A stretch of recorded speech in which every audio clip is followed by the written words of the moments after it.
আপনারা কি জানেন কেন শনি দেবতার দৃষ্টিকে এত ভয়ঙ্কর বলে ধরা হয়? হিন্দু পুরাণ অনুযায়ী শনিদেব হলেন কর্মফলের বিচারক। তিনি মানুষের ভালো বা খারাপ কাজের জন্য শাস্তি বা পুরস্কার দেন। তাই তার দৃষ্টি যখন কারো ওপর পড়ে তখন সেই ব্যক্তিকে নিজের ফল ভোগ করতেই হয়। একটি পুরাণ কাহিনী অনুযায়ী শনিদেবের স্ত্রী একদিন তাকে অভিশাপ দেন, কারণ শনিদেব সবসময় ভগবান শিবের ধ্যানে মগ্ন হয়ে থাকতেন এবং স্ত্রীর দিকে খুব একটা মন দিতেন না। ক্রোধে তার স্ত্রী বলেন, আজ থেকে তুমি যেদিকে তাকাবে সেদিকেই বিপর্যয় নেমে আসবে। সেই থেকেই বিশ্বাস করা হয় শনিদেব সরাসরি কারোর দিকে তাকান না।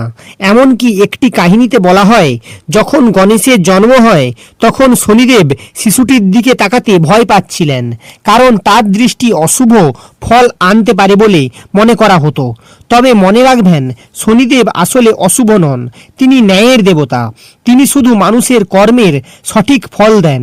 তাই বলা হয়, ভালো কাজ করলে শনিদেবের দৃষ্টি আশীর্বাদ হয়ে উঠবে। এই ধরনের পুরাণ কাহিনী জানতে হলে চ্যানেলটি সাবস্ক্রাইব করুন, ভিডিওটি লাইক করুন এবং কমেন্টে লিখে যান জয় শনিদেব।